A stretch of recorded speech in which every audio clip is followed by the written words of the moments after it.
Prepare yourself. Oh, this is the Ninja Troll Digicast.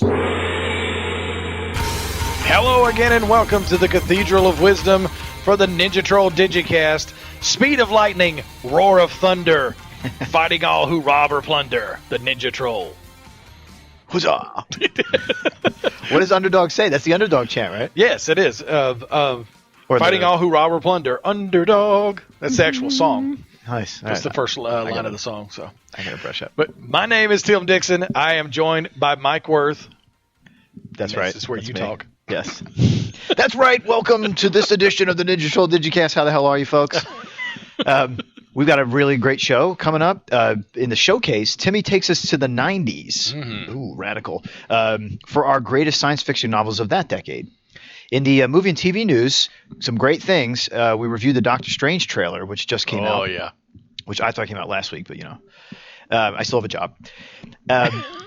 We now get the name of the upcoming Spider-Man movie, the standalone. Oh, yeah, because we had some confusion about it. Well, not confusion, but they had gotten a web address that everybody said a couple that everybody said, oh, well, it's got to be that one, and then they started buying other ones. But it turns out that was the one. It worked out. It was a smoke screen. The decoys, the shafts and flares, as they say, right? That's right. In the fighter pilot games. We got a Suicide Squad trailer that came out. We also got Godzilla. Oh, man, that looks so good. It looks great. Yeah, we'll talk about the massive tail. And then in the comic rack, we get some clues about the upcoming All-Star Batman series, which is really getting a lot of initial praise and credit. It's supposed to be really good. Yes. We get a tease about who Phil Jimenez's Superwoman will be in the Rebirth, right? We've been wondering, is it Superwoman of Earth 3 who's just rotten, or will it be a whole new person, right? Maybe a Kryptonian, maybe not. We'll see. And then the new C-3PO series will give a glimpse into his past, the android's past. And, we'll find out about the Red Arm, which we're all dying to get. Yeah, the least compelling mystery in The Force Awakens is where the Red Arm came from. But they wanted to explain it, so okay. I guess. I don't know. It has to do – maybe it's Force sensitive. That's why it's red. And then we'll get the March sales numbers. Yes. But we're going to roll right in. The March sales numbers are very interesting. Are they really? Yes. They're different than usual. Ooh. Yeah, I'll say that. More DC? Yes. Yes. Yep. All right, I don't care. You don't have to even read them. Yeah, we don't. Yeah, we know what we need now. That's all I wanted to get. But first, we're going to kick it off with some tidbits. So we want to say happy birthday to Miss Buffy the Vampire Slayer herself. Yes. Miss Sarah Michelle Gellar. She is 39. Damn. I know. She looks good. She looks very good. Yes. I want to look that good when I'm 39. Yeah, You looked that good when you were 39. I did not. Yeah, it was a couple years back. I didn't look that good when I was 18. Good Lord. 1918. Yeah. And then Peter Capaldi, who is the current Doctor Who, he's 59. Yes. So happy birthday he does to look those 59. folks. Yeah, he does. Yeah. Time travel can't help him. Yeah, no. Yeah. But some really funny little goodies that have also come out. Jimmy Kimmel this week sent a camera crew out on the street, as he does, to ask people if they knew more about the Avengers characters than U.S. presidents. This is funny and depressing all at one time. It really is. Did you happen to see it or no? I did not. Oh, no. All right. Well, let me tell you about it because it was pretty funny. It didn't go well for anybody. Of course not. So things took a strange turn as Batman, Superman, Robin, the Power Rangers, and Hawaii Five-0 were all added to the Avengers roster. So, Cap, make room. In the Lord. Quinjet.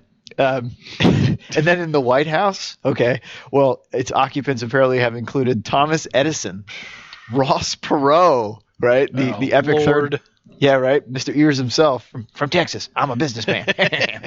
And jazz funk musician Grover Washington Jr. Well, to be fair, that does sound like a president's name. That's true because we have Grover Cleveland. We have Grover Cleveland. That's right. And George Washington. Any juniors? Were there ever any juniors? There was only like sons that didn't have junior names. Yeah, I don't think so. I mean, George H.W. Bush, but he's not junior. It wasn't a junior, yeah. Maybe at home they call him junior. Junior? Junior. Oh, I'm sure they Go do. get me a dealer. Now, Ross Perot over there? Yeah, I'm working on it today. Sagebrush. So we're very excited because, we didn't get our tickets for San Diego Comic-Con this year. Something came up. Yeah, it's called like work and life. Yeah.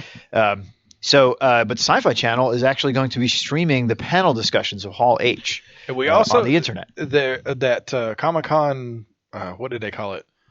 International? The Comic-Con streaming service is supposed to be kicking up too. So I wonder if they're going to share that, or maybe it being on Sci-Fi is going to be more of a commercial for their streaming service. Probably. Somebody's going to get advertising on this because it's a very sought after program, obviously. Yeah. Because we usually watch everything after the fact, you know. But we're not sure if we're going to get the special teasers and trailers that normally audience goers get for paying, crazy amounts of money. Ridiculous amounts of money to go there. Right, to dress up as a really bad Captain America and sit amongst other nerd aroma-like people. Oh, I'm sure. Hall H is very aromatic. Hall H for America. 4H. Yeah, you know it. Oh, yeah. In some random gaming news, Lando Calrissian is going to be added to Star Wars Battlefront, the ever-growing Star Wars third-person shooter game, which I love, by the way. I don't know if you've had a chance to play it. I haven't. I played the old one, the first Battlefront one when it 2 came out. Yeah, Battlefront 1. And that was so much fun because we would get multiplayer games up and just do the Jedi thing where you're running around with lightsabers and just hacking each other to death with lightsabers. It was Melee. Awesome. Yeah, exactly. But we'll have Lando. I suppose he'll have some special blaster weapons, a jetpack. I'm sure, yeah. Every character has that sort of configuration where they have a certain thing that they do that's different than the other. Yeah, or like the Jedis can Jedi jump. Yeah. And then all the troopers have like booster rockets. Okay. I'm sure Lando will have something like that. Yeah. That'd be cool. Cool. Han Solo's jacket from The Force Awakens, which Leia says, "You still got that damn jacket?" So it's famous. It's signed on the inside by Harrison Ford, sold at auction for $191,000. That's a lot of money. So happy birthday, Timmy. Here it is. That'd be awesome. We got a Kickstarter going when you weren't looking. And it was the online auction site, If Only. So that is a good place to go if you're interested in high dollar items from the movies and from comics and things like that. But all the money went to charity, a charity near and dear to Harrison Ford's daughter's heart. So that's pretty cool. And then last year, this is a really great tidbit. The Loch Ness Monster has been found. Oh, I did read about that this morning. Well, in quotes, the Loch Ness Monster has been found by an underwater robot that went underwater. So they spent money, to put a robot underwater. Great, guys. And they found the Loch Ness Monster. Well, actually, what they found was the prop from the 1970 film The Private Life of Sherlock Holmes, which was ironically directed by Billy Wilder. So they dropped the thing in the water thinking, somebody will find this one day and think it's real. And ha, ha, ha, ha. It did. And it totally did. Yeah. But that does it for tidbits. Let's transition to movie and TV news. Meanwhile, back at the Cathedral of Wisdom, it's the movie and TV news on the Ninja Troll Digicast. All right, so we're going to start off with movie news first. So we got the Doctor Strange trailer, and it is awesome. Pretty cool, yeah. What did you think, Timmy? What was your impression? But this was one of the ones that I was not sure about. I mean, I think Doctor Strange is going to be a good movie. Yeah. But I don't know. When they first announced it, I didn't know how well this is going to transition to the average fan. I mean, because comic book fans are going to be there. Totally. He's a niche character. Yeah. Yeah. So it was almost the same thing with Iron Man. I mean, because he's before the movies came out, he was like almost a B-level Marvel hero. I didn't always love Iron Man. Yeah. Never always been because he's And same thing with Guardians of the Galaxy. It's like, okay, they're definitely a B-level group. Yeah. So I was a little unsure about how Doctor Strange is going to be, but it looks really, really good. The effects, when the city started folding and stuff, wow, yeah. They're going to really, because it's all about the occult, and he's supposed to be a medical doctor who's so skeptical. At least that's the picture they're painting. That's his scientific side.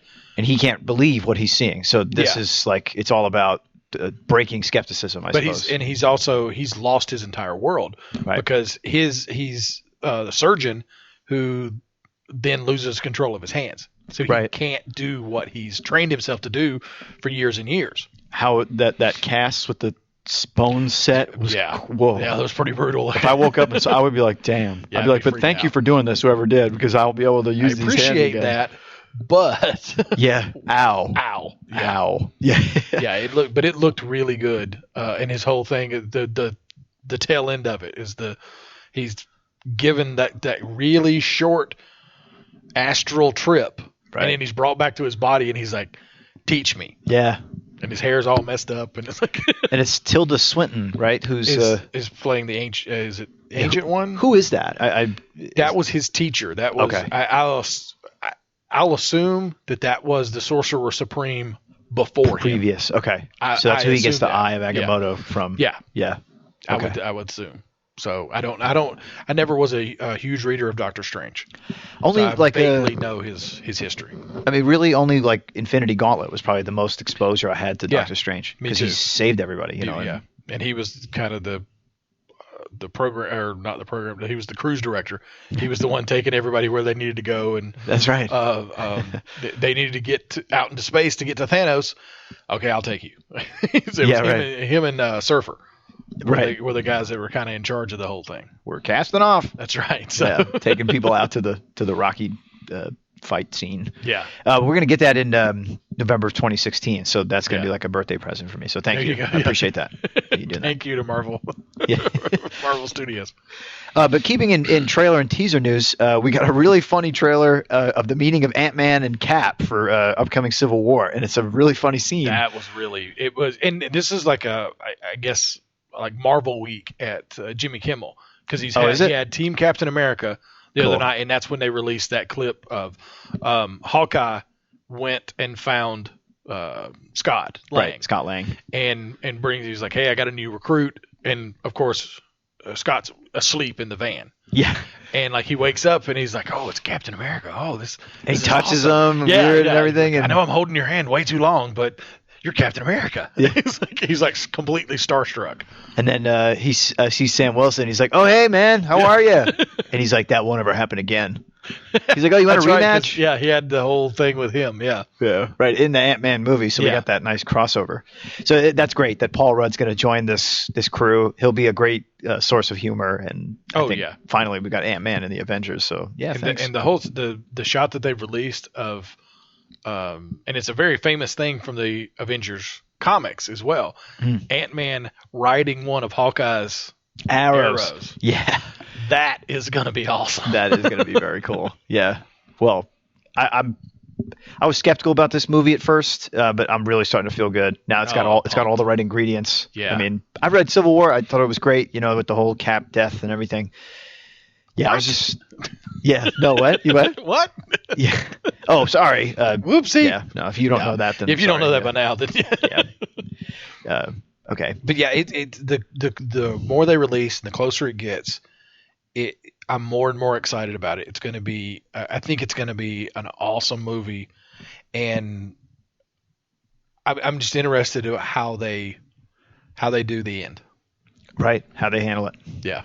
Well, we saw Black Panther come in, so we know there's going to be a Yeah. fight about vibranium, right? That's going to be something that will make him go, "Where did you get this?" And I think with the that's shield. the whole scene of him where he grabs Cap's shield and he pulls it down. I think can that scratch it. Yeah, Yeah. I think that may be as a situation where that's exactly what his response is. It's like, where did you get this? Because vibranium is only found in In Wakanda. Wakanda, his country, right? Exactly. So he's going to be like, okay, where did this come from? And it's going to be an example of the way people have been using his country, Mhm. and that's not going to happen anymore.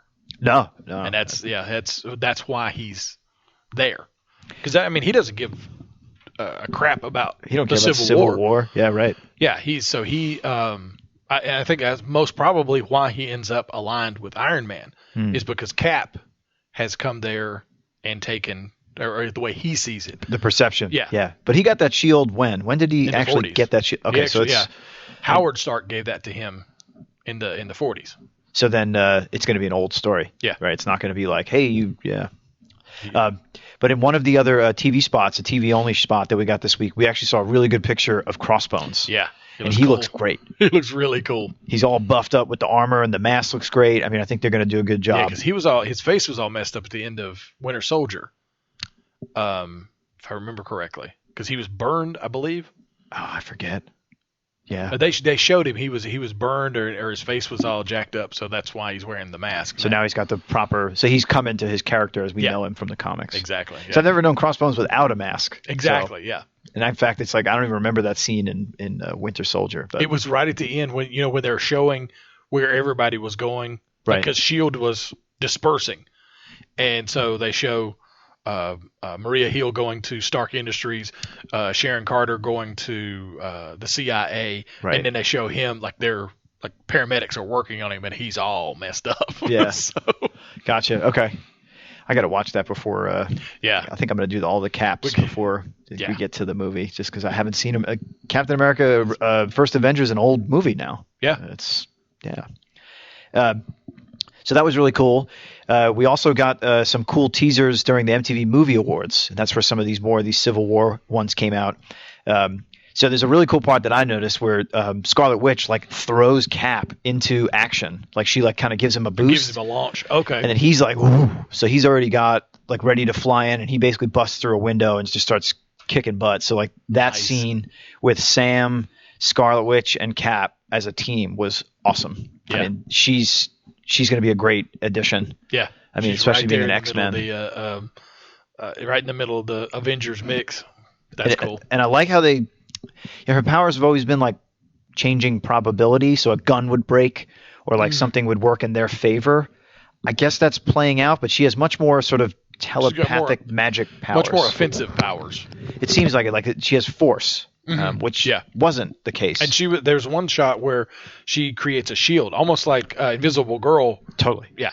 Which I don't remember her She ever never having that I don't ability think to do she that. ever had that, but She would make the bullets fly away or Yeah. like miss, and that was always like her thing. But I thought that was incredible. I'm Yeah. glad. I've always liked her as a character, so I'm glad they're really. and there's also a scene of her taking down Vision as well. Oh, I haven't seen that. Yeah. Oh, cool. Yeah, it's just a real quick clip that they've shown in the trailer. But they're teasing that the two of them are going to be, Lovers. yeah, Yeah. First they're fighters, and then they're lovers. that's right. Yeah.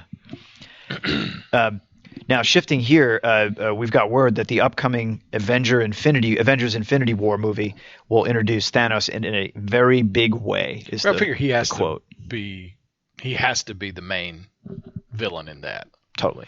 Um, And then he'll be he's going to come in like Negan. yeah, probably. But he'll have to, do all the gem collection. That's really Yeah. got to happen and be in place. So that's exciting. I'm really pumped for that because that's one of my favorite stories. And George Perez or Perez. Perez, yeah. Yeah, sorry. Oopsie. We did find out that the upcoming Spider-Man movie has been titled Homecoming. Yes. So there'll be a Yeah. dance and Enchantment Under the Sea. Hey, Mom, tell us that story about the fish under the sea dance where you met Dad. That's what that will be.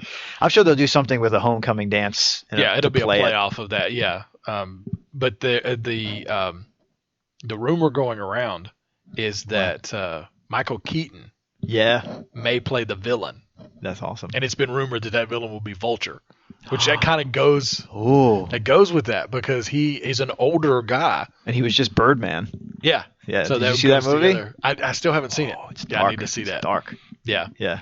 but yeah, I'm sorry. As far as I'm concerned, anything with Michael Keaton in it, it's like okay, yep, sign it up. I was skeptical about that movie Birdman, and it was excellent. Yeah. It really made me feel like because it's all shot in one take, like they sort of Oh, is it? pretend that is. Yeah. Like, sometimes they fake it, They but have to, they have to do the Alfred Hitchcock trick. What was it? The movie that Hitchcock did the same way. He did everything in one long continuous shot. It was The Rope. Rope. Yeah. It's just called Rope. It's just Rope. Yeah. Yeah. Yeah. He did that, Okay. and like the way he would change reels is he would like the camera would come around and it would get on somebody's back, And then they would and use then it as a cut point. That was the cut point. right. Yeah. Or past like a close wall, Yeah. and then all of a sudden. Yep. Well, that's cool. I mean, I'm excited about that if they can really make that work because I mean That would he's be awesome. Batman for me, so it'd be Yeah. hard for him to be now Marvel. So I don't know. But he's awesome, so that would be His awesomeness supersedes Yes, any absolutely. problem I would have. So that's that really just great. glosses that over. Yeah.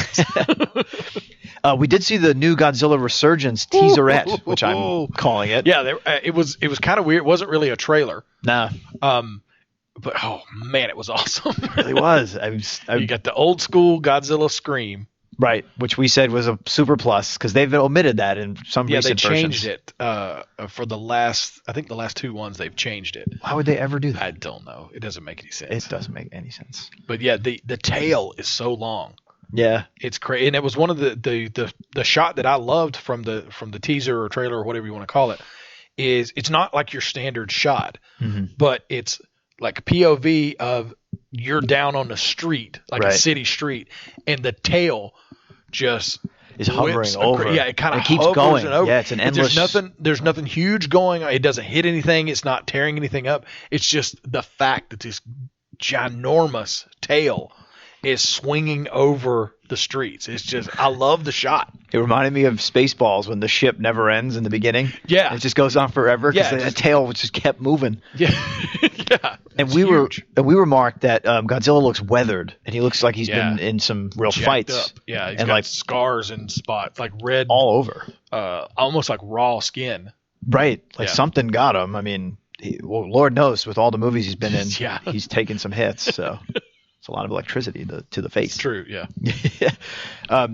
And we definitely agreed that we felt like this was sort of making things feel like this was much more of an apocalyptic disaster, whereas the previous movies tried. This kind of has learned that language really Yeah. well, and it feels like, well, what would the military, what would people really do in the event of an attack by a giant mythical And lizard? I'm interested to see. It's like, okay, is this in the world where he's fought all these times? He's fought the Sometimes other he's monsters. helped. He's Right, he's protected Tokyo Is from this world? I mean, is it because at that point it would be, oh God, here he comes again.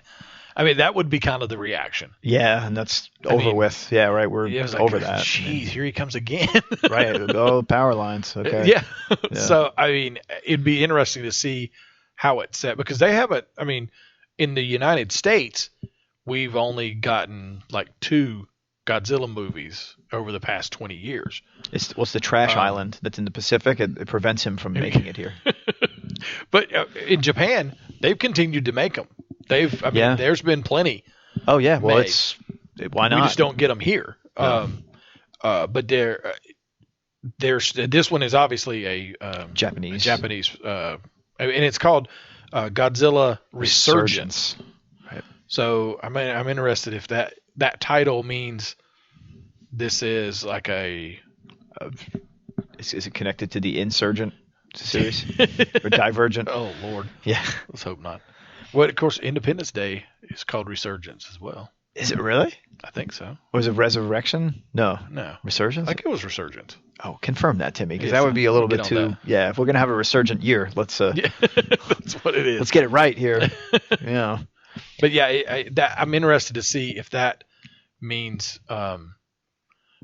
Yes, it is Resurgence. Ooh. With the name Resurgence, is this like a return of Godzilla? And in this world, he hasn't been seen for 40 years or something like that. Right. Or redemption. Or Yeah. Yeah. Well, he's clearly attacking, so Yeah. it's not like he's saving the city, which would be a good He's character just out development. for a walk. He, Just happens to be a city in the way. This is ginormous tail. You know how hard it is to keep that thing in check? that's right. Yeah. It's for my balance. He's misunderstood. He really is. Yeah. A tale of 2 cities. That's right. 2 cities long. We also got a new Suicide Squad trailer. This is the number 3 that's Yes. come out, and it was set to like Ballroom Blitz. Yeah. That song, and it was a much more lighthearted approach to the film, which we've seen in the previous trailers have been fun but dark. Yes. This was just all fun. It was very bubbly, cartoony, flashy, and I just know now that this movie is going to be full of awesome one-liners that we're going to be quoting for years. Absolutely. Yeah. And they did a bunch of reshoots recently. For what? What was their problems? Well, the rumor was that it was the reshoots were to make it funnier. Oh, But the director said that's asinine. We're just cleaning up some stuff that we need to clean up. okay. And we saw Ben Affleck Yeah, and I think he may have been involved in something. They may have included a little more Batman. I think so. Yeah. Because this trailer had more shots, and you could clearly see Yeah. it was Ben Affleck, but we saw the Joker's Ferrari. Oh yeah, He has like a chrome purple Ferrari that course looks he does. amazing. Yeah, it looks beautiful. I mean, it's the Joker. Of and then it course he does. flips and crashes. So. Yeah, he ruins it. Sucks. That's why we can't have nice things. That's right. It's a rental. Yep. Who makes that for him? He's like, "Hello, Ferrari. Yeah. It's me. I want you to make me a car that's exquisite." We did see a new X-Men poster that's really awesome. It's got everybody who's in the story, and everybody's always combing those things for clues and everything like that. But it looks good. It's sort of the classic where the villain's really large, looming in the background, heroes in the middle, and then people are sort of ancillary around the sides. Worth a look. A lot of people have been excited about it, and again, combing it for clues. Yeah, digging into it to find out what they can find out. Yeah, but it confirms costumes and looks and things that I think people have been curious about. So that's cool. What's the release date on that? Do you know? X-Men Apocalypse? I do not know offhand, so I'll let you look. Yeah, you look. I'll look. You continue. Okay. It has been confirmed that Ben Affleck will now star in and direct an upcoming Batman standalone movie. So I'm very that's happy great. with that. He did his time, and I think he did really well. I think he did extremely well. He's a very good contemporary Batman. May 27th is the release date for X-Men. Sweet. Apocalypse. All right, so I'll come back from Germany, and then we'll do that. That'll be fun. Okay, a little bit of a twist here. The Lego Batman trailer is freaking hilarious. Okay, you need to watch it. It's really good. It's really funny. It's like it's full of Lego humor type things, but then also a lot of sort of Batman self-deprecating humor. Yeah. So Alfred says something like, he's like, "Sir, you have been acting crazy." And he's like, "Well, what do you mean, Alfred?" And he's like, "Well, you're getting that look in your eye like you did in 2006 and in 2002 and in 1989 or in 1991, 1989, and then that weird time in 66." And then awesome. He's like, "I've aged amazingly." Is this the one that we were talking about last week? This is the new Lego Batman standalone movie. Okay, so it's not the Justice League. No, this is separate. This is a different one. Okay. Yeah, that's why. Remember all those subcategories? This is just Lego Batman. Okay. Like the Lego movie, it's in that vein of things. Okay. But it really looks good. I encourage everybody to go check it out because it's, I think, going to be really funny. So we found out now that Wolverine 3 will be set in the future. So we're definitely going to get Old Man Logan. Yeah, sounds like it. Yeah. We're very excited about the comic reference. And I'm sure Hugh Jackman's ready to just go back to Broadway and have, theme song battles. Well, he made a joke a couple years ago that they sooner or later he's going to have to do Old Man Logan. Yeah. Because that's all he can do. Because he's old. So you don't have to do like Australian Logan. In another world. Mad Max. Yeah, right. In a world. All right. This is just in the kind of dumb crap category, but I had to do it. 21 Jump Street and Men in Black are crossing over in an upcoming movie, Sony reports. I don't even I can't form a sentence. I don't know. You're just disappointed in my journalism. No. I just thought it was so stupid. If there's any disappointment, it's in them. This is going to be Channing Tatum and Elijah who is Jonah Hill for this. I have no idea. And we're not going to get Will Smith in it. So right. Or Tommy Lee Jones. They're going to be next generation people probably because I don't know. I mean, the 21 Jump Street guys are next generation. Doesn't even make any damn sense. It really doesn't. I mean, I don't know. And it's going to be called MB23. Because of 21 Jump Street. The sequel was 22. 22 Jump Street. You were paying attention. I like that, Timmy. Jeez. Good. Deadpool director Tim Miller says that before he did Deadpool, he previously met with DC to discuss a Lobo movie. Nice. Which we're always hoping and clamoring for, so that would be absolutely incredible. So let's hope that he revisits that. The same kind of vein as Deadpool as well. It would be so awesome just to have a buff, like space biker. I mean, that would be really cool. I have this great Superman comic from the 90s, and it's 4 panels, and it says thrills, chills, like Superman's like in the the Fortress of Solitude, and like, and then it says no spills, and someone's hitting Lobo with a chair, and he's not even moving. He's still holding his beer, and he's just making a face like, "Are you done?" And I always remember, like, man, I like that guy. So, come on, Tim Miller. I hope you can do it. Yeah. Let's get back in those discussions. We need to do that. Especially with Deadpool killing it. I mean, well, he's going to probably work on the sequel for that. So. Yeah. Our vampire friends, Underworld 5 is coming. So if you've been following the Underworld series, which I have not. I don't think I've seen since the first one. I saw the first one in the theater, and it was great. I thought it was really good because it was very Blade-like. Yeah. And it felt it's a different fun. take on kind of the mythos, because isn't that where there's like a war between werewolves and vampires? No, you're talking about oh no, yeah, you're right. Yeah. Yeah. I thought you were talking about Blade was the houses. It was the different of vampires. Yeah. I was thinking of Team Edward and Team Jacob. God, no. What is that? Twilight. So I thought you were talking about. I'm not even going to soil my mouth that's by all right. saying that. Well, Underworld 5 is out, so you can go see it by yourself. And your werewolf and your vampire. Yes. And then we've been hearing about this Future World, which is a sort of the new Hanna-Barbera combined universe that's going to be relaunched. Well, we're going to find out that it's coming to the big screen as well as TV. Oh, wow. So not only will we have shows where we'll see characters from Space Ghost and Galaxy Trio and Johnny Quest and all that stuff, but we're going to maybe have a movie. Nice. So that'll be cool. With all of them? I don't know. Or this is just a like one of talk. them. Okay. Yeah. It could be that they build out the universe and we have a Space Ghost standalone. Yeah. And we see his origin. I'd love to know how he became Space Ghost. Yeah, that's a good point. I hadn't thought about that. Never knew that, right? It's just always been accepted he's the Space Ghost. And then he has like 2 intern kids and a monkey that like have his uniform on. Where'd that come from? Yeah. It's not what's the matter. It's what's the antimatter. That's right. Just came out of somebody's twisted mind. I love Space Ghost so much. It's wonderful. So that does it for movie news. Let's talk about the TV this week. So we got a new Supergirl on Monday, which was exciting. No new Walking Dead, obviously. That's now ended. It's until October. Yeah, we're all depressed. We have a show hole. That's right. On Sundays. So Kara, quick summary, Kara fights her uncle and Brainiac, who use a secret Kryptonian tech called Minerva, right? Was that what it was called? No, Minerva was the lady, one of the prisoners, the Fort Ross prisoners. Who came to fight Kara. Yeah. But what was the name of the tech? Myriad. Myriad, that's what it was. Okay. A lot of M things. Yes. A lot to remember. That basically transforms the whole all of National City into like sort of obedient zombies. Yeah, and it's almost like a server farm where they're using all the computers together. They're using humans for computing power. Right, and they've got it's Wynn. Creepy. It's almost like the Matrix. Like when they're using the babies for power. Yeah. I know, right. Oh man. Poor Wynn. And we got Superman.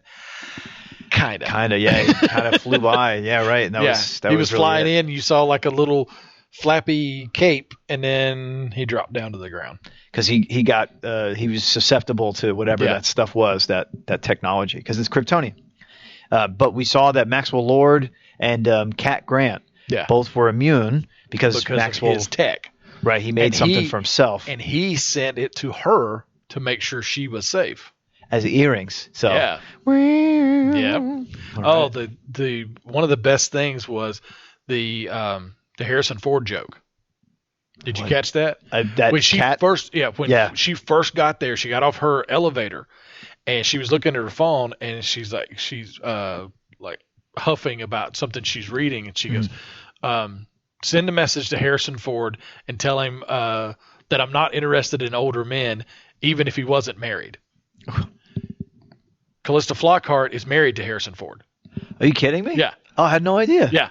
So it was it was a funny little meta, almost like the CW joke they made. Yeah, right, about when the crossover with Flash. Exactly. Oh man. So yeah, it's like Harrison Ford's hitting on her. Yeah. So I thought that was really, really clever and really funny. I had no idea that they were married. Yeah. Yeah. Wow. Oh, well, good for Harrison Ford. Exactly. Good job, man. Good for him. And good for her too. I mean, he's a score. Han Solo, for Christ's sake. Come here, Decker. Come to bed, Decker. Sorry, we'll just stop there. So it was a pretty cool episode. I don't know. I wasn't loving it as an episode. Like the last few have been really good, and I think they've been building. This one felt like a coaster. Yeah, what I didn't like was Non. He didn't. He was kind of He's a flip flopping. pushover. Yeah, he was a pushover. Indigo. Brainiac, yeah. Brainiac is basically just pulling his strings. Is that what her name is? Indigo? Indigo's, yes. What Okay. It's basically Brainiac 8 is her okay. designation, but Gotcha. she goes by Indigo.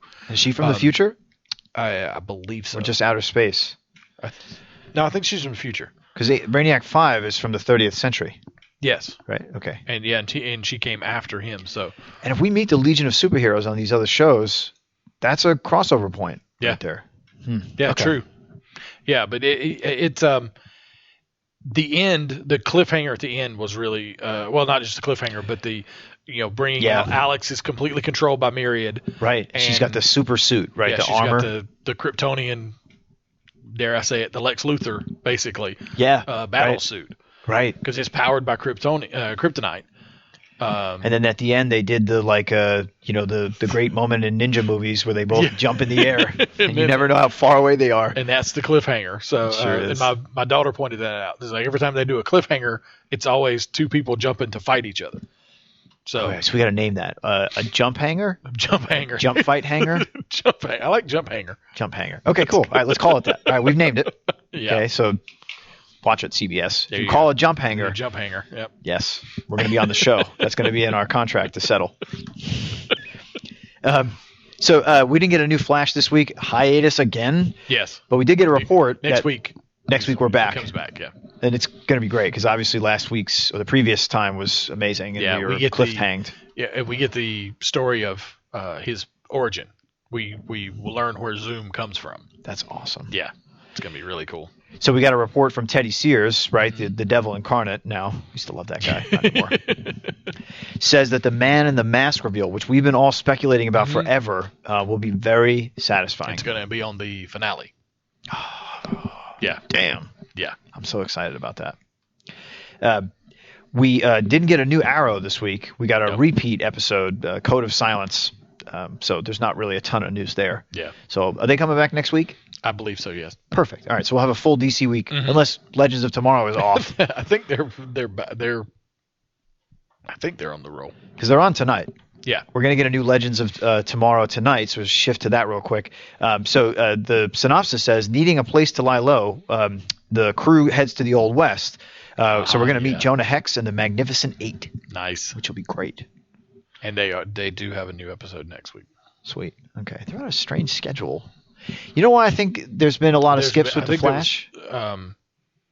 With Flash or And Arrow, too. Yeah. Well, mostly Flash, because it's on Super Tuesdays, which is when the election is. So everybody's like, be. oh my God, what happened to Ohio? Right? Or whatever, Wyoming.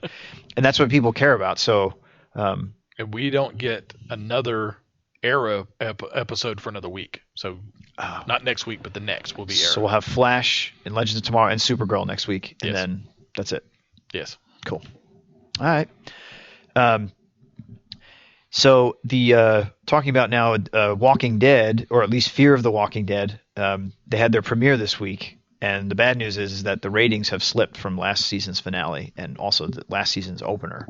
Oh wow. So there's a rating slip on that show. So that's unfortunately the news about it. I didn't watch it this week. I don't know if you did.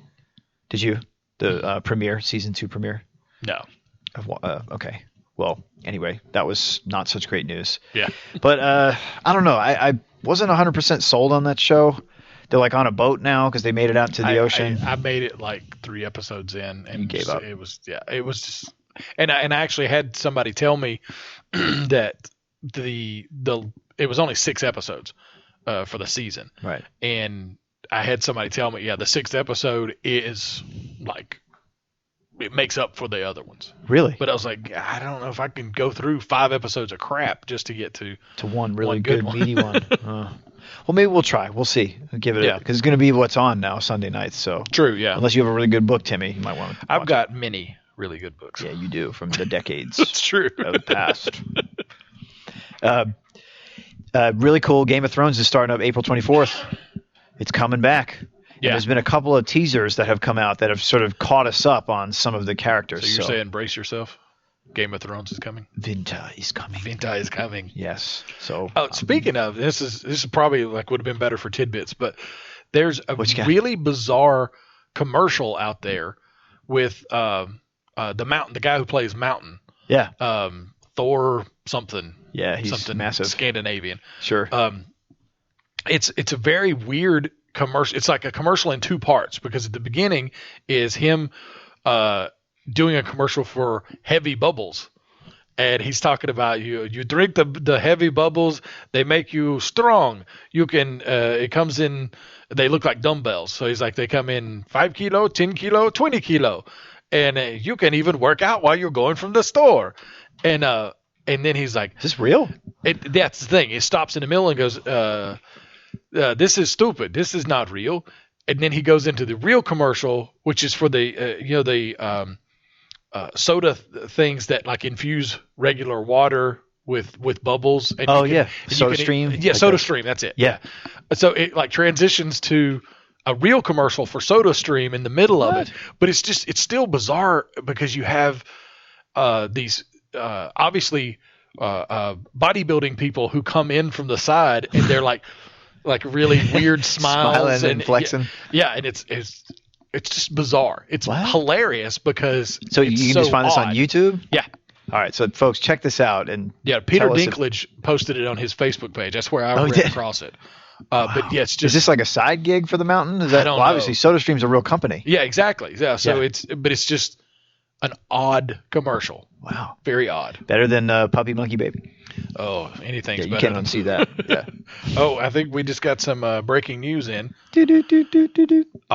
Fox confirms Deadpool 2 with Ryan Reynolds and director Tim Miller. All right, so we're gonna have to hold off on Lobo. Yep. All right, come on, Tim. Hopefully he's a young man, and we got plenty more to come. I hope so. That'd be really good. We get a Batmite and like a and a Bug-Eye Bandit and maybe a Mixel-Plick movie. Yikes! I'd love it.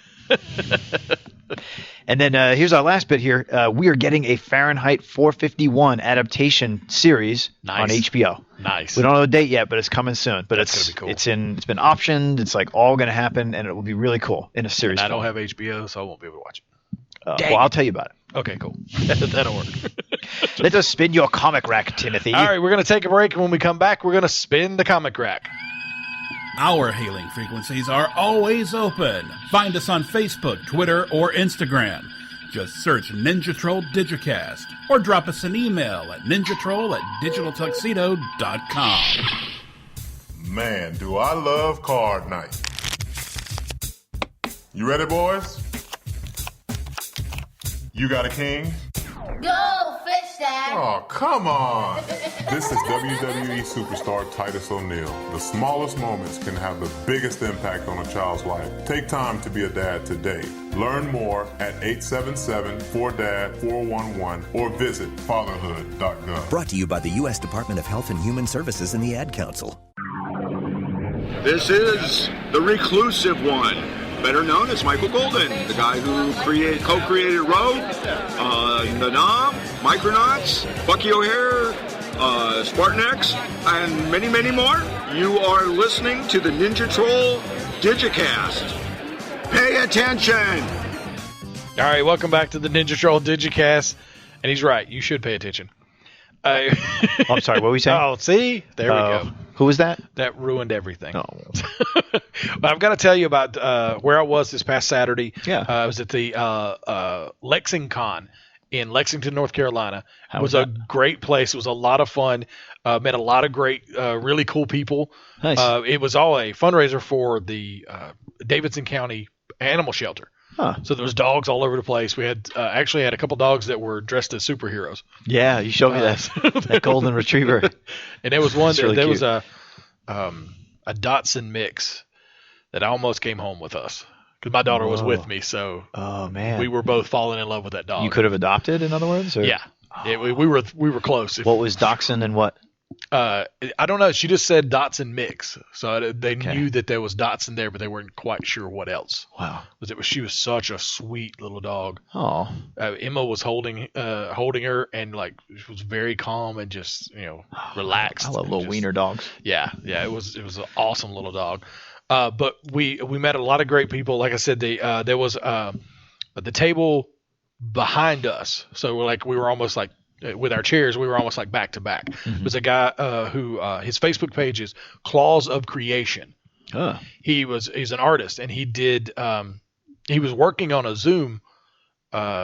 His first time he'd ever done a Zoom illustration. He was working on it. So Emma came by and she was talking to him, and she ended up getting 3 or 4 prints from him. And it was the first time he'd ever done Zoom, and he nailed it. So awesome. Yeah, it looked really cool. So yeah, Claws of Creation is his Facebook page. So look him up and Claws of Creation. Cool. Check him out there. And right across from us was a table for throwaway toys. They're from Greensboro. Okay. They had some really cool stuff, and it's a miracle I got out of there without going over there and buying almost everything on their table. It was all used stuff, apparently? No, they take old toys and make it into new stuff. They had a lightsaber lamp. The hilt was the base of the lamp, and they had that's awesome. What looked like the blade coming up and leading up to the actual light bulb. They had a Star Wars themed one with droids around the base, and the thing that's a miracle that I resisted going to get. Oh man, I'm seeing this. I'm seeing the exact table at Lexington. Yes, that was it. The big one that has the plasma ball. Yeah, what is that? He calls it Frankensturm. What's the body? It's an Inquisitor. It's one of those 30-inch Inquisitor. Yeah, from he said he started with Star Wars Rebels. He started with that. He took off the shoulder, the epaulets, probably the stuff that's on the shoulders, and he put spark plugs out of the shoulders, and then took the head off and put a plasma ball in the top.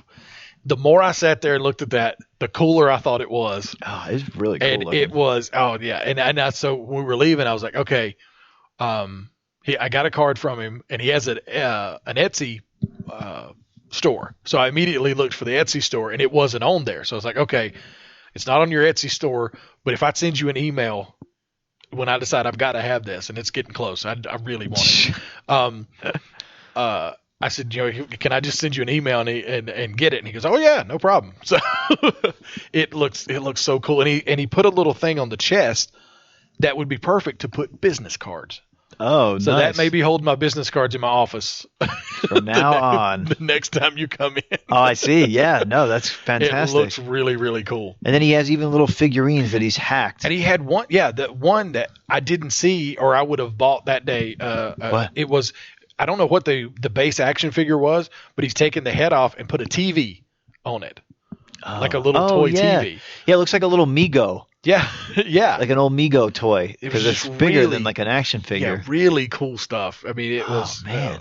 Like I said, I think I texted you and said that they had a lightsaber lamp, so there's only so long I can look at that before I got to go buy it. He's got this C-3PO that's like murdered out. That's all painted black and everything. It's got red eyes. That's cool. That's part of the base of the droid lamp. Oh man, yeah, it was really cool stuff. So yeah, and also I talked to a guy who used to be a county commissioner in Davidson County, and he runs a vintage comic shop. Oh, he was also across from us, and he had a lot of really cool Silver Age. It was more of the I guess it's going to be like $100, kind of. It was vintage comics that were nice, a little higher end, but he had some really cool stuff. It was Allen's Comics. Nice. Was who that was. And where are they based out of? He was there in Lexington. Yeah, cool. He said he used to be a Davidson County commissioner. So he said a lot of people around here know me, but not from selling comics. Not from doing this. Yeah, right. So overall, Timmy, you think you can go back next year? Oh, absolutely. I loved it. Yeah, it was a lot of fun, and it was going to a good cause. I mean, helping the animal shelter. They were adopting dogs out there that day too. So I know you almost. It's a miracle. I just escaped. Leave with Frankensturm and the lightsaber lamp and a dog and a dachshund. You keep calling them Datsuns. Yeah. That's a car. Well, it's close enough. Dachshund. Jawohl. There you go. Very good.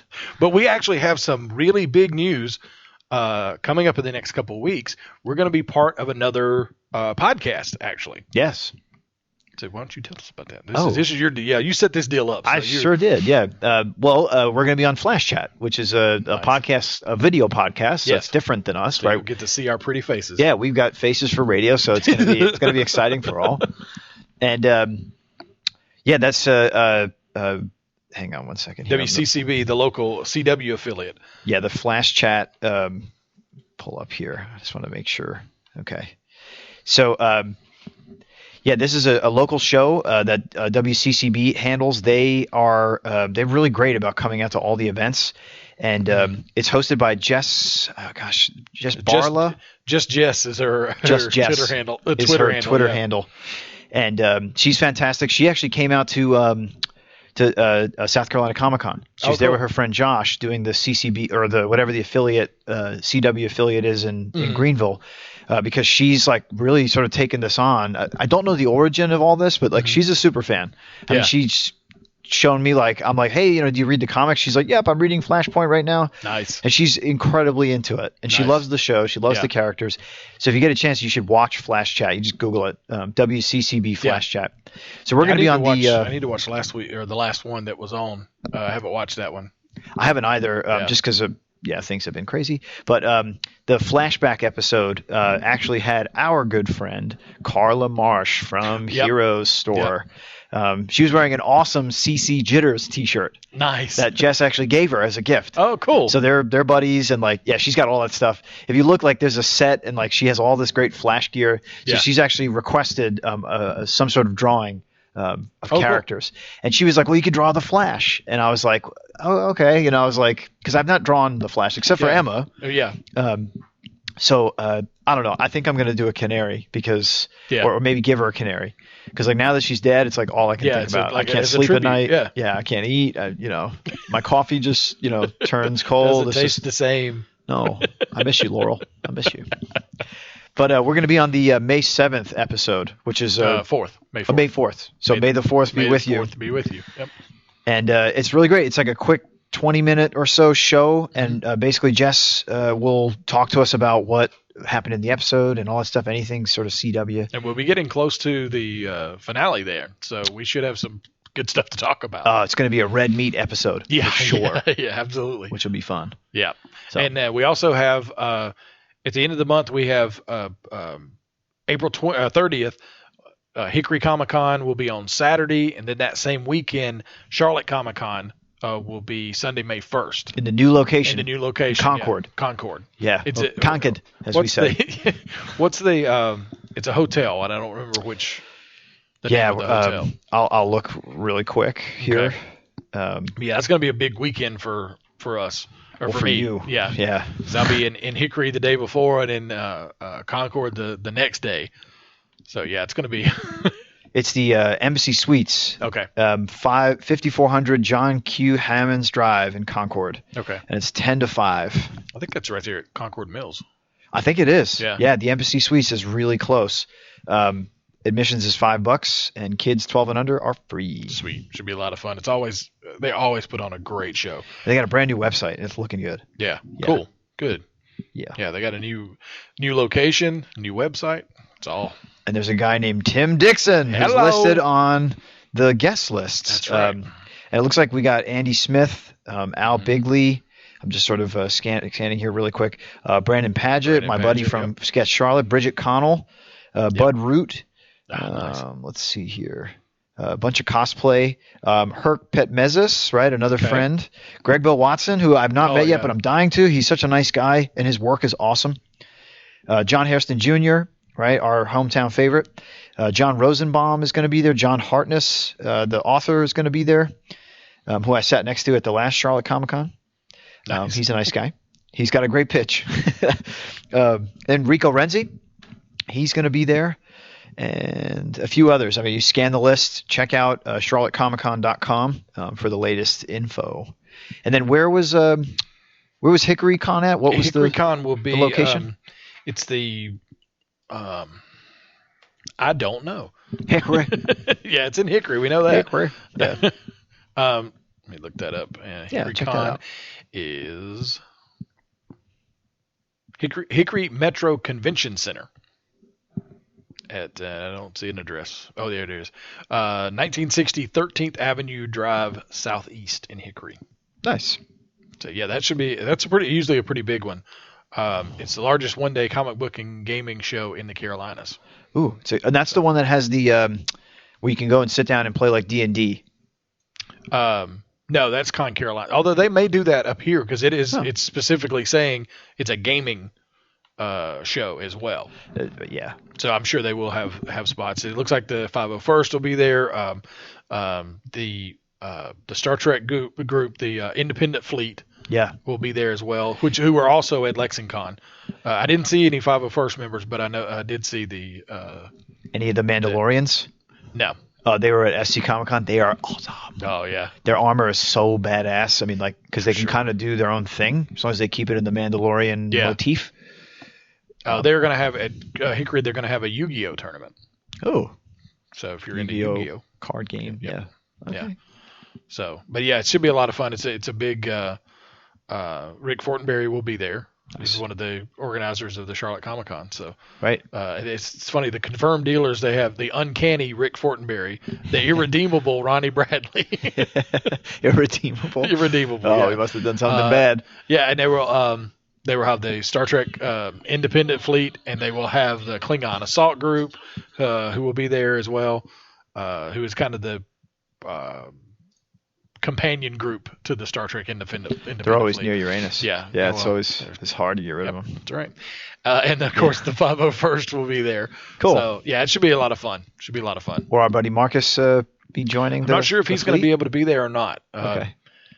He hasn't done anything with the 501st in a while, simply because work has been crazy for him. He's ended up having to work a lot of weekends. So he's got great costumes. So yeah, I would love to see him out again. He's always a great friend. He always supports. So I've known him for 25 years, probably.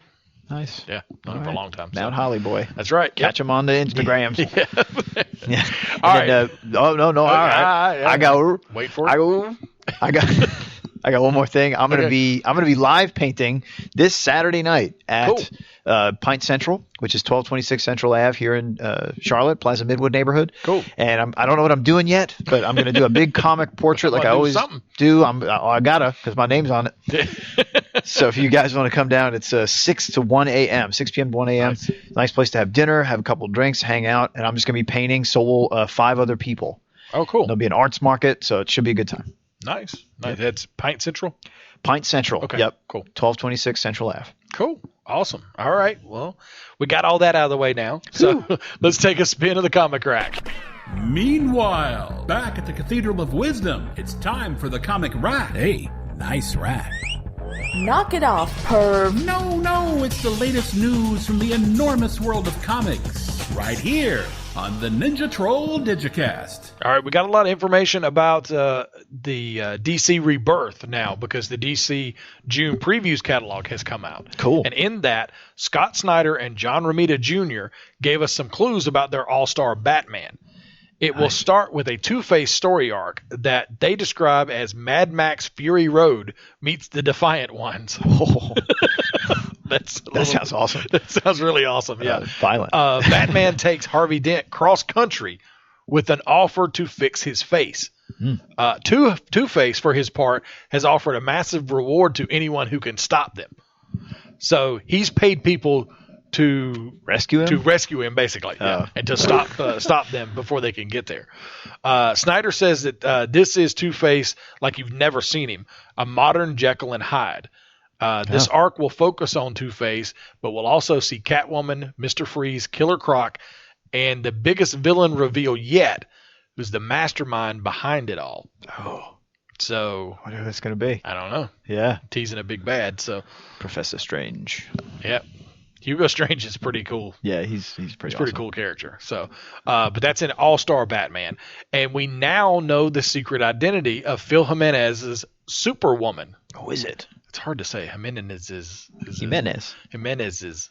Superwoman. Oh yeah, plural. Yeah, you add the plural on the end. That makes it difficult. It will be Lois Lane. Oh, okay. And she will have Superman's powers after DC Rebirth. How that's going to happen, not quite sure. Ooh. But as part of that, because we now know Superman, the post Flashpoint or the New 52. 52 Superman is dying. Right. So apparently somehow his powers are going to be distributed. Whoa. So how does that work, though? I don't know. Yeah, because it's his cells. Like, it wouldn't. It's not like he has magic or anything. Exactly. So I'm not quite sure how that. But they're saying they specifically say she has Superman's powers. And then the other one, the Super Dash Man. Yes. The Chinese born character will again. It specifically said he will get Superman's powers. So somehow I think that's going to be taken care of in DC Rebirth. Wow, this is cool. I mean, I think that this is a really interesting idea. Apparently this is not strange because this was in the comics. I'm reading here just that Lois Lane in the Antimatter universe, she is Superwoman, and she's a member of the crime syndicate. That's Earth 3. And Clark Kent is Ultraman. Yeah. This is Antimatter. This is different. That's the Antimatter. Okay. This is Antimatter Earth 3, I suppose. Okay. Right? Because aren't the universes, don't they have Earths on the... Yeah. I suppose. Now we're getting a little confused. Maybe. Yeah. But yeah, it says Lois Lane is Superwoman, a powerful member of the crime syndicate of America, with a K. With a K, yeah. She's married to Ultraman. That sounds like just Earth 3.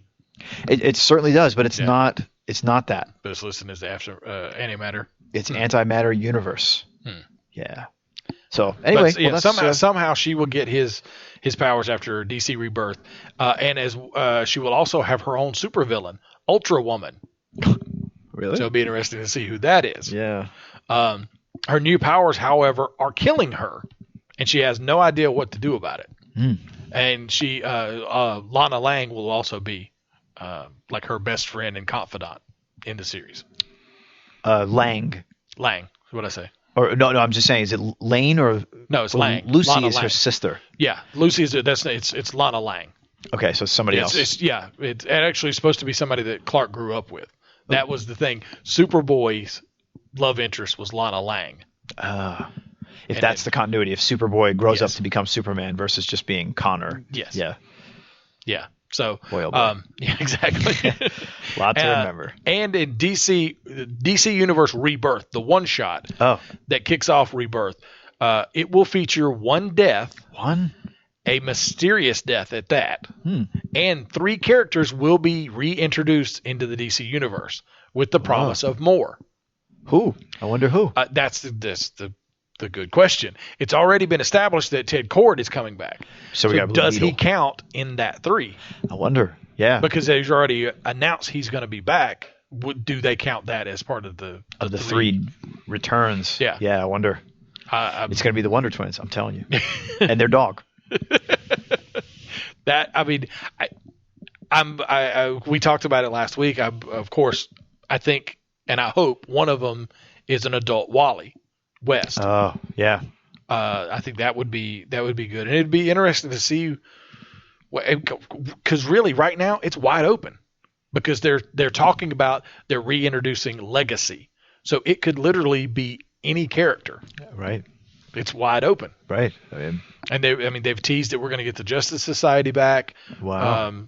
So it's Lady Quark. And her Susan Powder look. Yeah. Stop the insanity. Stop the antimatter. Sanity. But the special will also contain, quote, a secret that dives into the very nature of why the DC universe is the way it is. Cool. And it will introduce the greatest threat that the DC universe has ever faced. Now that's saying something. I think that's like... That may be a little hyperbole. Having the publishing cut. But yeah, I mean, if you think about Darkseid, the Anti-Monitor, all the like better than Parallax. That. Yeah, exactly. If this is the worst thing that... Because Final Crisis has like almost everybody who's ever been really bad ever like working. Yeah, and this is supposed to be worse than Monarch. any of them. Yeah. Yeah. Really? Then all of them? Yeah. Telos was... The greatest awful. threat. Well, it says the greatest threat that the DC universe has ever faced. And if you think about, Crisis, Convergence, Final Crisis, all that, this is going to be a bigger deal. So, Damn. or at least All they say right. it is. I can't wait to see that. Who that's going to be? Yeah, and Batman will also set off on a new path after learning the Joker's true name. Oh, cool. In Justice League 50, is it 50 that it was supposed to be? That should be out like really soon. Yeah, JLA 50. Yeah, I'm not sure. Maybe this week. I need to look and see. That's really cool. But that's where they reveal his real name, and so that's going to send Batman off on a new path after he learns that. Wow. And they will also continue the cliffhanger from Aquaman 25. Which was? I have no idea. Oh. I've never read it. I've called the whale. And that was the cliffhanger. And this will be released on May 25th. Cool. The C-3PO one-shot that was just released by Marvel Comics I want to get that. tells the story of why C-3PO had a red arm in Star Wars The Force Awakens, just in case that was a burning question that you needed to have answered. And you're not going to even tell us. No, because it's pretty tied into the entire story. So if I explain, that's the whole thing. The whole story tells you why he has that. So if I explain it, then it kind of ruins the whole story. That's not stopped you in the past. That is true. I'm trying to do better. Are you really? Okay. I'm trying to make steps. You've been going to the meetings. It's just 12-step Spoilers program. Anonymous. Yeah, that's right. The first step is realizing you have a problem. Han Solo's dead. Jesus, Timmy. But one of the I think the really interesting things that came out of it is he has small bits left from his memory wipes. They're not complete. Right, you were saying, and that's compounded some past knowledge. Yeah, he has like little, as he calls them, dreams. He has little snatches of memory. He remembers being part of the Clone Wars. Oh, even where his head was put on a battle droid's body. Droid. Yeah, right. So he remembered Roger. little bits of that. And he also remembers being built by Anakin, although he doesn't remember that name. Oh. So he realizes he was built by someone, but he doesn't realize that it is who becomes Darth Vader. Well, that'd be a lot to deal with. That's true. You yes. feel very responsible for things. But that's interesting to think of as a droid has its memory wiped if it doesn't all go away. Right. There's little snatches of things. There could be data that is very important. Right. Yeah. Defragment that hard drive. Yeah. Exactly. Sometimes you gotta. Yeah. So, Deadpool and the Mercs for Money, which was a limited series that has been going on for Marvel Comics. It has been upgraded to an ongoing series. Oh. The book will feature the same cast: Deadpool, Solo, Slapstick, Fool Killer, Stingray, Terror, and Massacre. And feature the same writer, Cullen Bunn. Cool. The art will be handled by Iban Coelho, and issue number 1 will come out in July. That's great. It's been an interesting series. Yeah. Have you enjoyed it, or you sound skeptical? It was okay. Yeah. Wasn't great. What was the highlight? It's kind of weird because it's Deadpool working with all these other guys. They steal the show, right? There's a lot of people in that book. That list you rattled off, I haven't heard most of those people, but they all sound like they're trying to be like Deadpool-like. Yeah, well, Massacre is actually a Mexican clone. Of Deadpool? Yes. Oh. And so he speaks Spanish the entire time. There's no translation, so I have no idea what he's saying. Oh, man. All the time. I can help you with that. Yeah. But it's they all work for him, so they wear variations of his costume. Nice. Everybody masked, or some people have their face out? Some people do. It depends. And then is it Slapstick hates Deadpool, so he became the villain. Although if they're going to keep him in the cast, I'm not sure how they're going with this. Maybe he'll come back.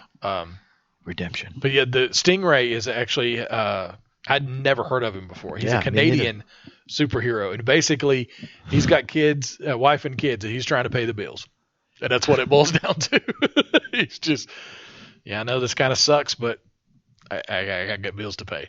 So, thank you guys. So he's working for Deadpool. Yeah. So, and the March sales numbers are out, and we've got some surprises. Yes, I want to hear these. Number 1 selling issue for the month of March, Batman number 50. Oh, well. So DC is squatting on the top of the top 10. And there's a big reveal on that, right? What was the big reveal? Was it Joker's name? No, it was when he came back, when Bruce Wayne returned as Batman. So everybody's pumped about that. Yeah, and it was $6.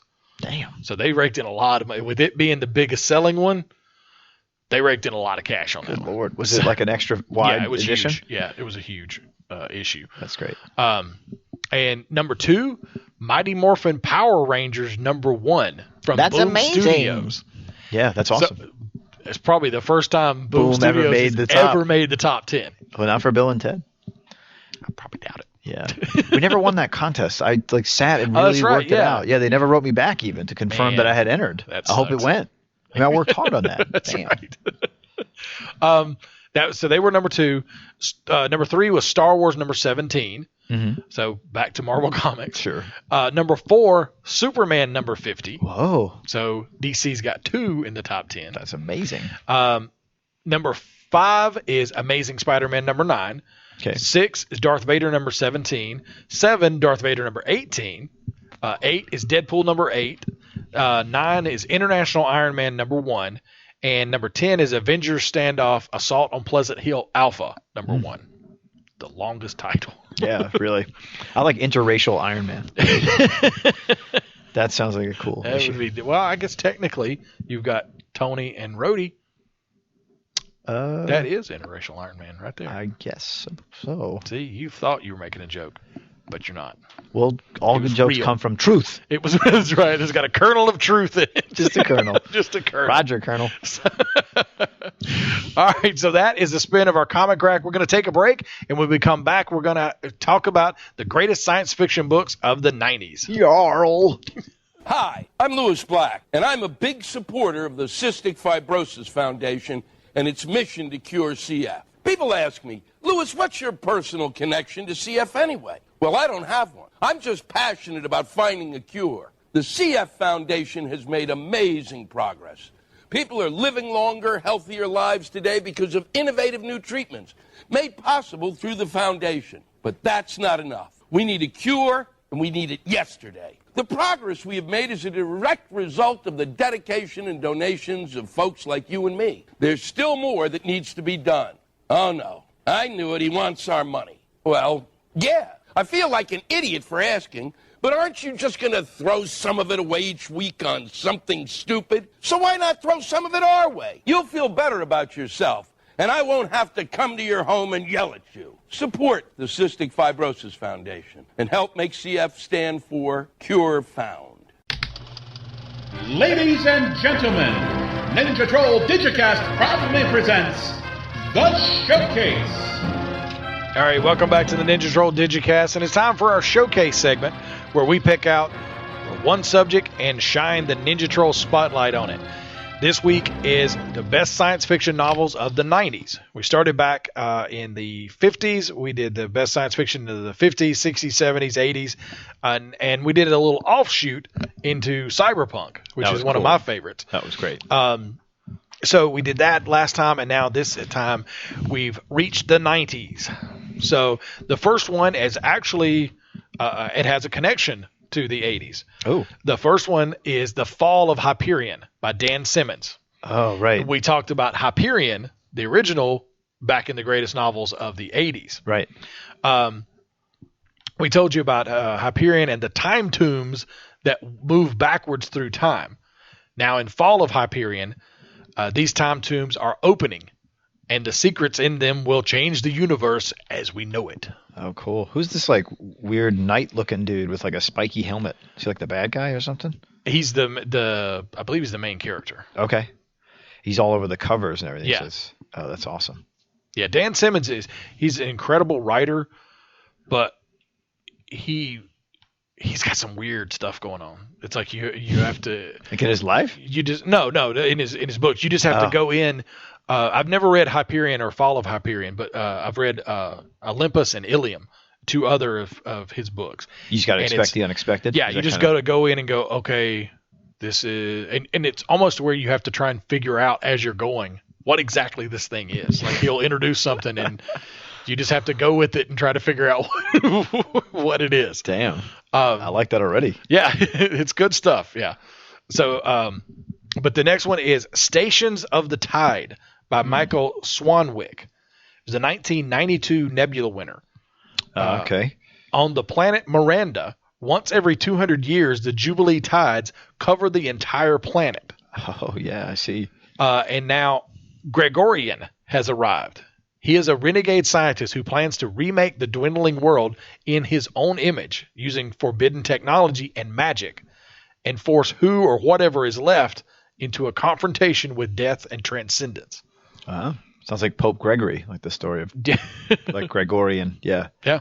Wow, interesting. But it's interesting concept with there's not a lot of land space on the planet, and then once every 200 years, the tides rise and basically cover everything. I'm seeing pictures, and there's a guy standing on on a cliff, and he can see the top of skyscrapers, and everything's covered in water. Yeah. Wow. Cool. Yeah. The next one is the Doomsday Book by Connie Willis. It was the 1992 Nebula winner and 1993 Hugo winner. Traveling from the 21st century back to the 14th century to study one of the deadliest eras of humanity's history, a young girl, Kivrin, becomes stranded, and as her fellow scientists try to find her, she becomes an unlikely angel of hope during one of history's darkest hours. Oh, wow. So she's going back to study this period of history, and it gets stuck there. Oh. And she's a teenager, so she can't defend herself. Yeah, she can't. Right. She's barely of age. And back then, that was, you were just a kid. You don't, she's probably a lady by then, right? Yeah. Back in those times. That's true. Yeah, she was ready to get married. And totally. They're like, look at that old woman. Yeah. But they're trying to find her, and she's stuck there and basically kind of, has to do what she can. So this is weird, but the Doomsday Book, the original, was The Great Survey of England by William the Conqueror. A long time ago. That was a long time ago, yeah. Yeah, I looked it up, and I thought, I'll see the cover of what it is. Maybe that's where she... could be a reference. Yeah. Yeah. Cool. Yeah, it's an old medieval manuscript, handwritten book type of thing. Yeah, it's pretty cool. I'd never heard of that. That's cool. Yeah. Cool. All right. Next on the list is A Fire Upon the Deep by Werner Vinge, the 1993 Hugo winner. Thousands of years from now, many races inhabit a universe where a mind's potential is determined by its location in space, from superintelligent entities in the transcend to the limited minds of the unthinking depths, where only simple creatures and technology can function. Nobody knows what strange force partitions space into these regions of thought, but when the warring Stromley realm use an ancient transcendent artifact as a weapon, they unwittingly unleash an awesome power that destroys thousands of worlds and enslaves all natural and artificial intelligence. Fleeing the threat, a family of scientists, including 2 children, are taken captive by the Tynes, an alien race with a harsh medieval culture, and used as pawns in a ruthless power struggle. A rescue mission not entirely composed of humans must rescue the children and a secret that may save the rest of interstellar civilization. This was also followed by A Deepness in the Sky in 1999 as a kind of sequel. And then in 2011, book 3 of the series, The Children of the Sky, is actually directly a sequel to book 1. So it was weird. And if I remember, book 2 was actually set before book 1. So it's kind of in the same universe, but not necessarily a sequel. Okay. But then book 3, Children of the Sky, that was actually a direct sequel, much more connected to book 1. Gotcha, than the previous. Yeah. Yeah. The next one is Red Mars by Kim Stanley Robinson, 1993 Nebula winner. For eons, sandstorms have swept the barren, desolate landscape of the Red Planet. For centuries, Mars has beckoned to humanity to come and conquer its hostile climate. Now, in the year 2026, we better get to stepping if we're going to colonize Mars in 10 years. A group of 100 colonists is about to fulfill that destiny. John Boone, Maya Toyavan, Frank Chalmers, and Arkady Bogdanov lead a mission whose ultimate goal is the terraforming of Mars. For some, Mars will become a passion, driving them to daring acts of courage and madness. For others, it offers an opportunity to strip the planet of its riches. And for the genetic alchemist, Mars presents a chance to create a biomedical miracle, a breakthrough that could change all we know about life and death. This was also followed by 2 sequels called Green Mars and Blue Mars. I see. Yeah. They seem to build on a... As you're going through the history of terraforming, it goes from Red Mars, which is what we know now, to Green Mars when they start to terraform it. And then when the water's there, it becomes Blue Mars. I see. Yeah. Beautiful. It looks like... Oh, wow. Yeah, it's like really some cool infographics about this. So this is a real scientific thing. Green Mars is terraforming. Yeah. It's hard science fiction, which anytime you talk about hard science fiction, it leans on actual science fact. And doesn't invent it. Yes. Next on the list is Snow Crash, which we talked about in our cyberpunk offshoot. That was in 1992 by Neil Stephenson. It was the story of hero protagonist and YT, yours truly. Also from Stevenson, which we talked about in the cyberpunk section, The Diamond Age, which came out in 1995. Then the next one on the list, you may have heard of this one, A Game of Thrones. Oh, that sounds interesting. I've never heard of that. It came out in the 90s? Yep, 1996 was the first. It was book 1 of A Game of Fire and Ice. The trilogy is called A Song of Fire and Ice. A Song of Fire.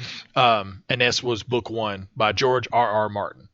Nice. Of course, we all know the story, but the cold is returning to Winterfell, where summers can last decades and winters a lifetime. A time of conflict has arisen in the Stark family as they are pulled from the safety of their home into a whirlpool of tragedy, betrayal, assassination plots, and counterplots. Each decision and action carries with it the potential for conflict, as several prominent families comprised of lords, ladies, soldiers, sorcerers, assassins, and bastards are pulled together in the most deadly game of all, the Game of Thrones. You have to say it that way. Dun, dun, dun, dun, That's dun, right. dun, dun, dun.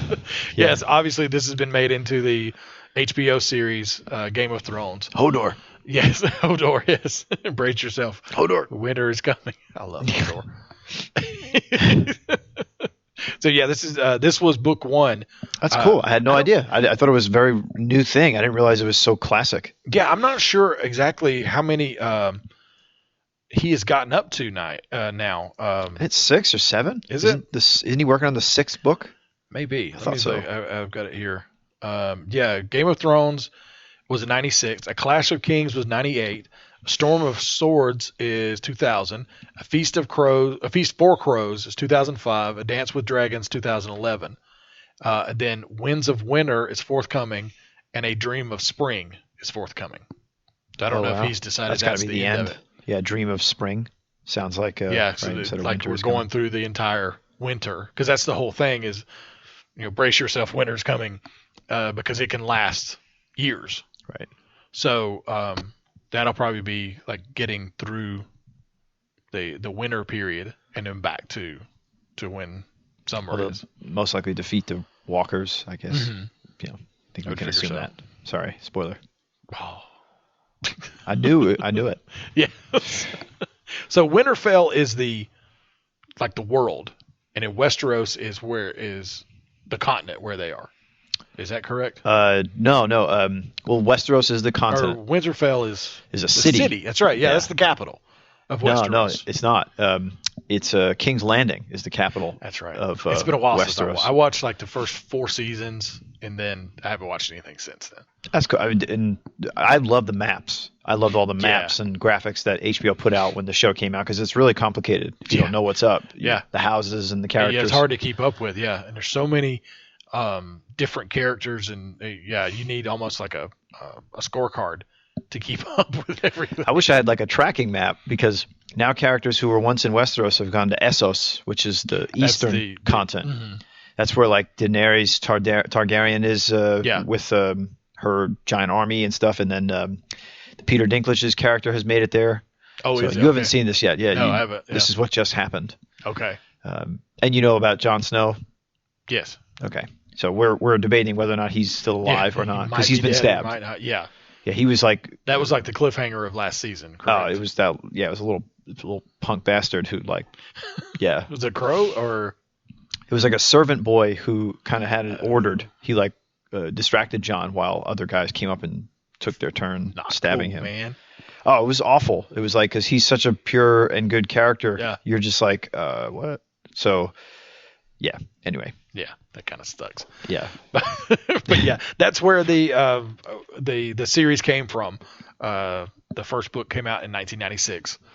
Also, this is another one you might have heard of, Jurassic Park by Michael Crichton. Yeah, I've heard it. Came out in 1990. Yeah. Yeah, an astonishing technique for recovering and cloning dinosaur DNA has been discovered. Creatures once extinct now roam Jurassic Park, soon to be opened as a theme park, until something goes wrong and science proves a dangerous toy.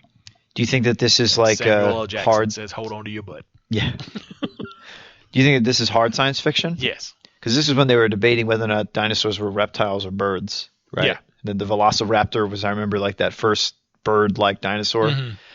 And then, like, I guess, could they extract it from an amber fossil? Yeah, whether that could actually happen, and Yeah, it was a little weak. Yeah, like, yeah. This, they really showed blood, like, coming out. It was like, come on. Come on. Not exactly. Just well, I mean, stop. he had to gloss over it a little bit. So I guess so. then next on the list is Xenocide, Orson Scott Card. This is the continuation of the Ender's Game. The Ender Quartet is what they call it. Ender Quartet. This came out in 1991. It was this follow-up, the third book following up Speaker for the Dead and Ender's Game. The war for survival of the planet Lusitania will be fought in the hearts of a child named Gloriously Bright. On Lusitania, Ender found a world where humans and Pequeninos and the Hive Queen could all live together. Where three very different intelligent species could find common ground at last, or so he thought. Lusitania also harbors the Descolata, a virus that kills all humans it infects, but which the Pequeninos require in order to become adults. Whoa. The Starways Congress so fears the effects of the Descolata, should it escape from Lusitania, that they have ordered the destruction of the entire planet and all who live there. The fleet is on its way. A second Xenocide seems inevitable. Wow. So again, he's stuck.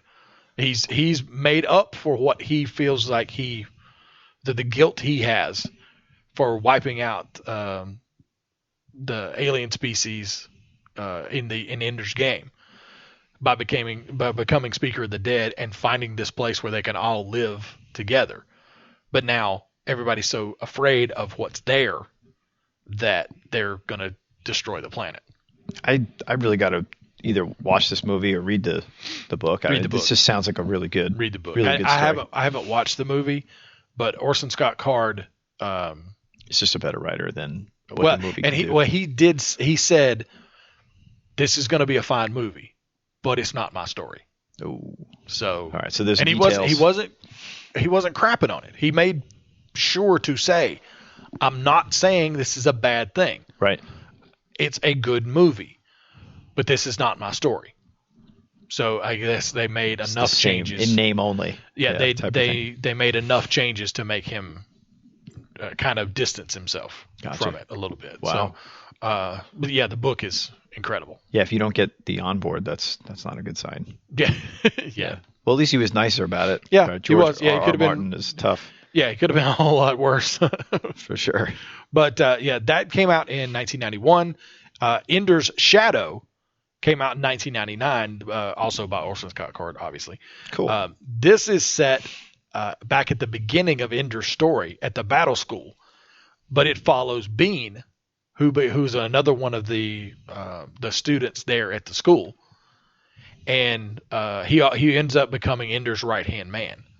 So you get a little bit of before he was at battle school, a little bit of where he came from, and then his story there at the battle school. Oh, cool. So that kind of closed out the quartet. The quartet, yeah. I think there was another one that he put out. not long ago that may not have been specifically in the 90s. part of that, but it was set in that world. The Fomic War was the original war that they fought in. Yeah, there was Children of the Mind, Ender Shadow, Shadow the Hegemon, Shadow Puppets. Puppets. Yeah, there's been a lot of, at the very least, little, if nothing else, the little stories. Yeah, Earth Unaware. That was in 2012. That was set back when they first encountered the alien race. The alien race, yeah, because they were just starting to investigate interstellar space, and then all of a sudden here comes something that's heading right at them, and it ends up being Imagine. yeah, That'd be hard.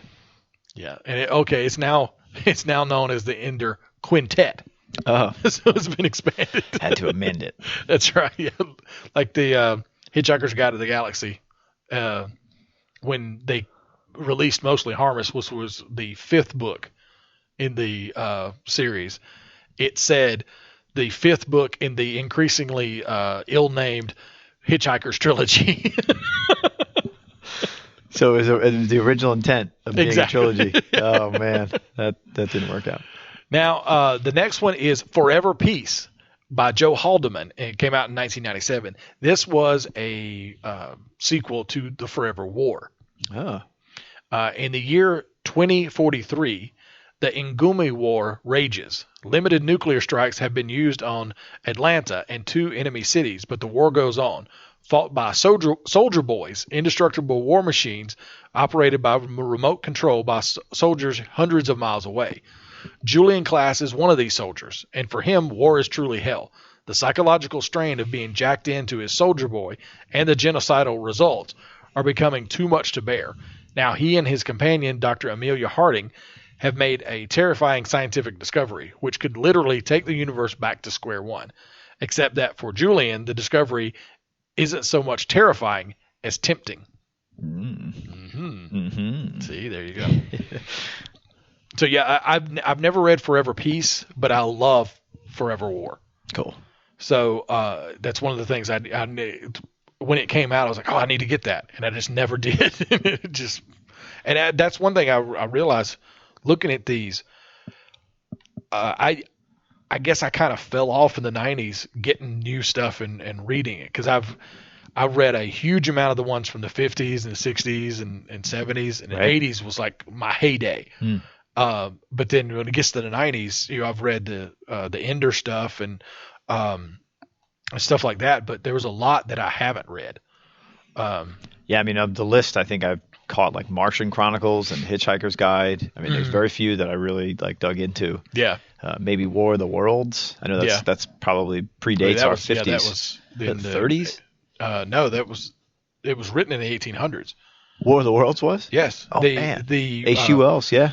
Yeah, the radio play that Orson Welles did was done in the 30s, I believe. So when you read the story, everybody thought it was real. Exactly, yeah, because they did a disclaimer at the big beginning saying this is not real, it's a play. But if you didn't tune in for that, you forget it. That's why people were killing themselves and they thought it was real. I'd be worried too. I mean, yeah. But there's something that I realized. It actually started in the 80s. It was a series that I wanted to mention. It's not a huge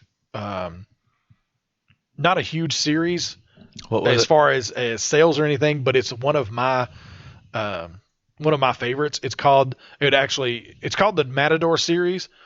But the first book was called The Man Who Never Missed. It's by Steve.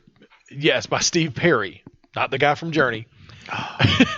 It's the author, Steve Perry. I thought you meant the solo artist, Steve Perry. The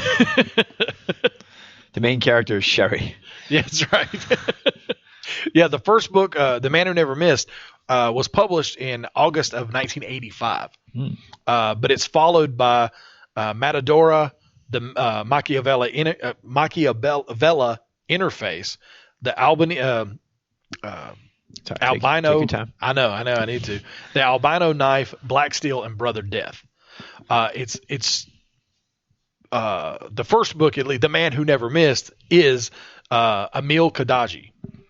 He is somebody who's almost like a stormtrooper who works for the Confed, who is like the Confederation. Yeah. That runs the galaxy. Runs it into the ground, basically. They're evil and most confederations don't work.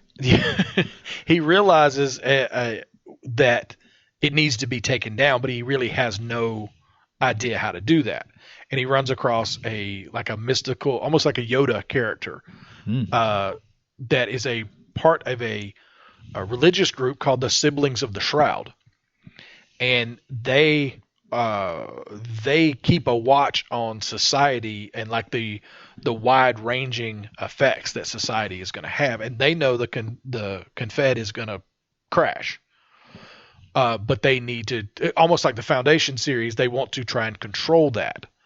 So, in what way? What do you mean? To lessen the boom, basically. Oh, I see. Okay. To try to have something in place so that they can seamlessly move into something else. Yes. And keep from having like a Dark Ages, basically. And Kadaji meets a member of the Siblings of the Shroud named Penn. That's not his name. That's actually his title. He never know his real name. He refers to himself as the current Penn. Okay. So it's like the doctor. Yeah, basically. Yeah. And, Gotcha. And they're covered, from head to toe. They don't show any flesh. All Kadaji ever sees of him is his eyes. That's all he can see. Whoa. So he takes him in and he trains him in a martial art, a fictional martial art named Sumito. And he trains him in that. He trains him in being a bartender, which sounds pretty simple, but when you realize there's all these different planets, there's Lord knows how many different drinks. Right, liquor from everywhere. Exactly. Oh man, yeah. That's so he teaches crazy. him. He teaches him that, and also teaches him how to smuggle. So he slowly starts to. You can buy stuff on one planet that's perfectly legal. You go somewhere else where it's banned, and you can sell it. I see. Okay. For loads of money. So privateer. He learns this stuff, learns the martial art, and amasses this fortune to prepare for his journey to taking down the Confed. And sounds like a similar story I've heard before. Yes, exactly. Yeah. And when he finally does start to make war, he knows that the symbol is going to be more of the thing that kind of like Batman. The symbol is the thing. That's why he dresses like a bat. He builds this myth around the man who never missed. He did miss, not a lot, but when he did, he collected his cartridges. So then when he finally allowed them to capture him at the end, he made notes of the ammo that he had expended each time he went out. And he had figured out everything and gotten rid of every one that missed, and he made his notes look like he never missed. So of course that got out. One person can make a difference. This guy, and he became a legend, and he started it started growing, and people took they took note of it, and they took note that they could make a difference, and so it led the kind of the revolution. And the story goes from there into he starts a school, or he actually instructs his followers to start a school for bodyguards. That's what the Matadors are. Bodyguards? Oh, okay. So they become the elite bodyguards in the galaxy, protecting presidents of planets and very important movers and shakers in the galaxy. So they have somebody right next to all the decision makers. Yeah, in the universe. Yes. Wow. So they're able to find the person that they need to be the new leader of the government. So they've got him in place, and they know. And they can protect and maintain. Oh boy! But it's a great little series. It's not exactly groundbreaking science fiction, but it's a lot of fun. And if somebody like me who has an interest in martial arts, it took me a while to go, okay, is this real or is this like the martial art that he invented? Yeah. He has something called the 97 steps, and you learn these movements. And as you learn the foot movements first, then you add in the hands and the attacks kicks and stuff. Oh, that's cool. And there's only been three people that have made it all the way through the 97 steps. That's Penn, Kadaji, and then I have completely forgotten her name. She's the Matadora in the second book. I definitely don't know. I know. Oh man, I gotta find this. Hang on. Okay. This is gonna drive me nuts. But she was the. So it's those three characters that sort of have actually passed the trials. You'd say you master the 97 steps, and it's only. And now the internet's not working. But does that have anything to do with the 36 chambers or? No, that would be really cool though.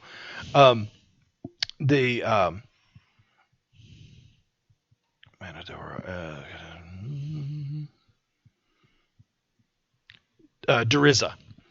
Dariza, she worked for Kadaji. Sure, it's not 36 chambers. You stop it. Dariza? Yes.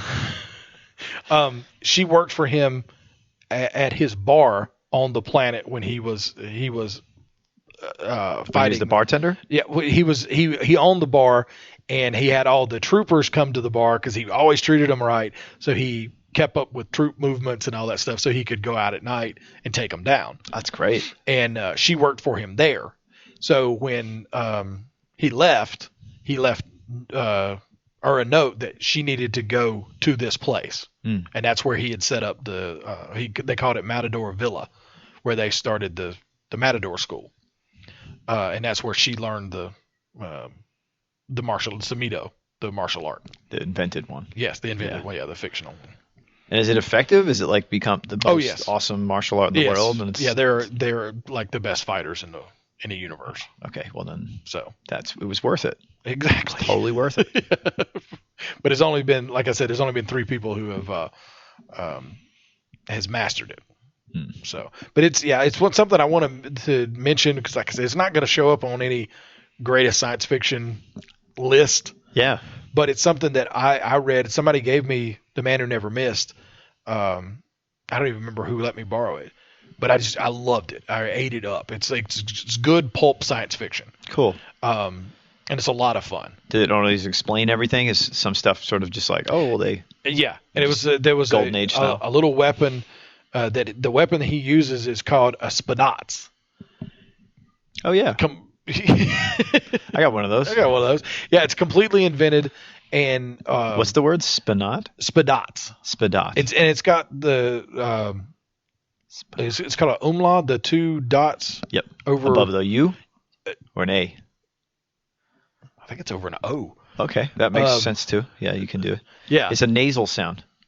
Okay. Yeah, I never was quite sure. It was one of the things that you're never quite sure how to pronounce it. You just go with it. You're reading it in your head, so it don't really matter. Cool. Like Motley Crue. Like you kind of. Yeah. Okay. Like how I don't know if it's really meant to do that, but. Yeah, it's pronounced. It's spelled Spetsdod. With the umlaut. Or no? I don't. No, it's not an umlaut. It's a line over the O. Oh, I forget what that's called. Yeah. Yeah. But like I said, it's completely created. But it's a weapon that you wear on the back of your hand, and it goes out your pointer fingers. Your middle finger, and it fires a flechette, a little dart. What did you just say? Flechette. Oh, okay. Flechette. Yes. That's a lovely flechette you were wearing, That's Timmy. real. Look it up. How do you know this stuff? Because I tried to figure out if this was a real weapon. Flechette. I wanted those. Oh yeah, a flechette gun. But that's the thing, because it was worn on the back of the hand, and it went off of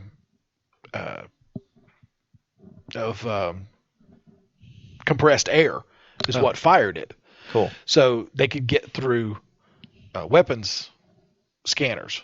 It didn't show up as a blaster. It didn't show up as a gun.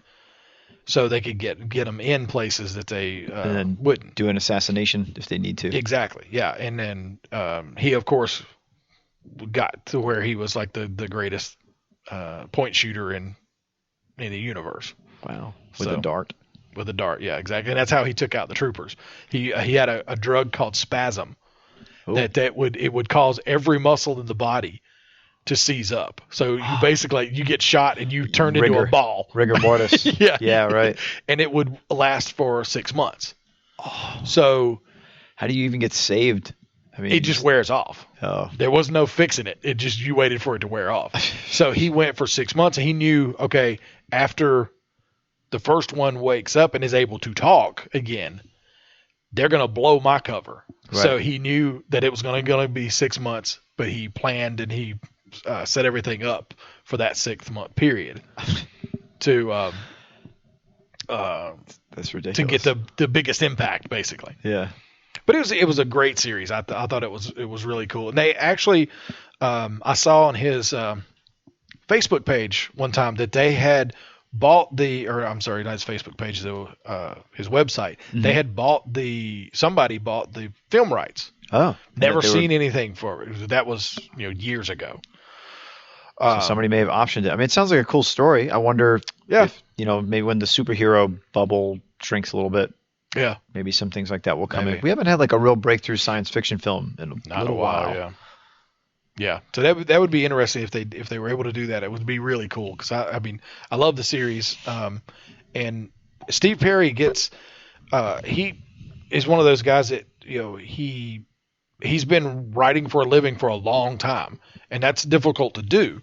So it's hats off to him. Right, for a small town boy, born and raised in South Detroit. I mean, it's an accomplishment. It just lets you know that you just don't stop believing. The search is over. We can keep going with this. We can keep going. We can go all day on this. Yeah, you want to do that? The wheel in the sky keeps turning. You should have been gone, knowing how you made me feel. Oh Lord, this is getting ridiculous. But he does write a lot of Star Wars novels as well, like a lot of the what's it called, Legacy Legends. Legends, that was it. Yeah. It's not canon anymore, but he had a lot of ones, and he did a lot of ghostwriting too. Oh, cool. Now they've kind of we went ahead and put his name on it, but there was a series called Tom Clancy's Net Force. Uh-oh. Just had Tom Clancy's name at the top. Probably just a concept he came up with. And then he fleshed it out? Yeah, it didn't say on the first couple of ones, it didn't say by Steve Perry. But it was like real big, Tom Clancy's Net Force, and then like the breaking point or whatever the name of the individual book was. But then like on the third or fourth one, they finally started putting his name on it. But if you know his writing style, you could tell it was him the whole time. Yeah. So, because there was something, the martial art that Steve Perry studies, is Salat, and that's what gave him the kind of the inspiration to make up one. It was mentioned in one of those Net Force books, and I was like, okay, that can't be a coincidence. It's a very rare martial art, and that would be mentioned. If two authors were like, I was like, there's no way. How is that work? And then I started looking at the writing style. I was like, okay, this is him. So, but that's just something I wanted to mention. If you're looking for a good pulp science fiction kind of series, go out and get The Man Who Never Missed by Steve Perry. Start there, and then you can go on to Matadora, the Machiavelli interface. the Albino Knife, Black Steel, and Brother Death. Because Can't can't go wrong with Brother Death. Right. That's what I said. But that is a look at the greatest science fiction novels of the 90s. Cool. And then what's our next? Are we gonna do of the 20 knots? I think we're gonna do the knots. Yeah, we'll do the greatest science fiction of the 2000s, and I think we'll probably stop there because we're only 2016, so it'd be you can't really do. When does You can't do the 10s yet. Isn't Blade Runner coming up like in years? Like the story of Blade Runner, doesn't it take place? 2020. Yeah, right. Yeah. Because I remember seeing what was it? Yeah, most all Cyberpunk was set around 2020. I don't know why. Because they thought, that's gonna be a cool year. It's way in the future. There won't be any Russians anymore. Yeah, floating cars and yeah. Well, just because like I popped on the theatrical cut of Blade Runner on Netflix, and some of the replicant profiles come up on the computer screen, and they said that they were born in like 2016. Yeah, or created in 2017. We just a couple months ago that was a big deal because it was like Replicant Day. Yeah, it was his the main guy, Rutger Hauer's character. It was his birthday. Yeah, and then when was Pris? Pris was like a couple weeks after that. Okay, they did that too. But they were all supposed to be manufactured or whatever you want to say about this time in 2016. Right. Yeah, and that's the thing. Yeah, when you run into that all the time. It's like in Red Mars.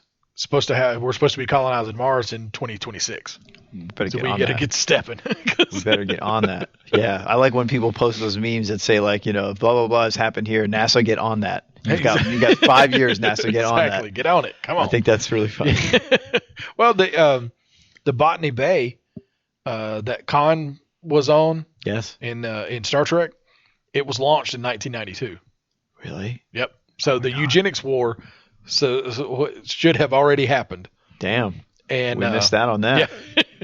And we would have a spaceship with suspended animation to launch criminals out. SETI Alpha 5. So this is SETI Alpha 5. Any excuse to say that, I'll do that. That's great. I love it. But before we get out of here, we want to take a look at our picks for this week. What you got this week? So this has nothing to do with any media or anything, but right here in Charlotte, the coolest thing has opened up, finally. A Bari Game Arcade. And if you get a chance, on North Davidson Street and Parkwoods, right on the corner, the place is always packed. They have pinball. They have console games. They have Street Fighter, Mortal Kombat, 4-player Simpsons, 4-player X or 6-player X-Men, I guess, and like all the great games from history. That's so awesome. I've got to go to that place. Bari Game Bar, right in Noda. I'm so excited. That's cool. Yeah. What you got? And this one is actually, again, it's kind of off the usual track of our picks. This is an article on cracked.com. Oh, about Crack Magazine? I think it's Cracked. It's that the spin-off of Cracked, of Mad, right? Or the competitor. Which I don't even know if they make the magazine anymore. I doubt it. Doubt it. Yeah. It's an article on there, and it's the name of the article is 5 Things I Learned Making the Biggest Flop in Games History. The guy who designed the E.T. game for the Atari 2600. Aren't those buried in the desert somewhere? Yep, and he actually talks about that because that was always like the urban legend. That Atari just took them and did that. And they found them. So it's true. They took them out and buried them. Yeah. How did they let that game out? I don't understand why I don't get it. That's the thing. This article goes into all that. What led up to the colossal failure? It's probably just a huge push by studios, by executives, make it work. He had 5 weeks to develop the game. 5 weeks? Yes. It is the worst game I've ever played. And that's the thing. He said, it's so legendarily bad that it caused the video game console crash. I mean, the next year they did away with their home console business. Right. Atari just dropped it completely. I know. But there were so many things that led into it. The way they did business at Atari, then the amount they paid for the ET license, what they basically the 8 ball that they put him behind. Right. And so the article goes through all through that. He had 5 weeks to do that which is insane. It's absolutely insane. I couldn't even. Yeah, I wouldn't even.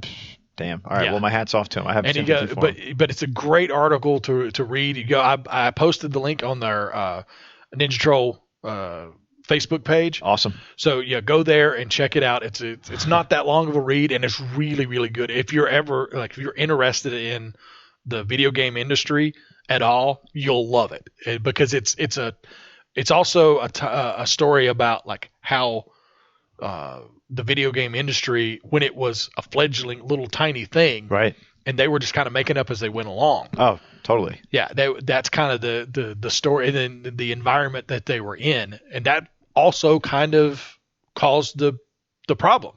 They were so flush with success. Oh yeah, they thought, if we put it out, they'll buy it.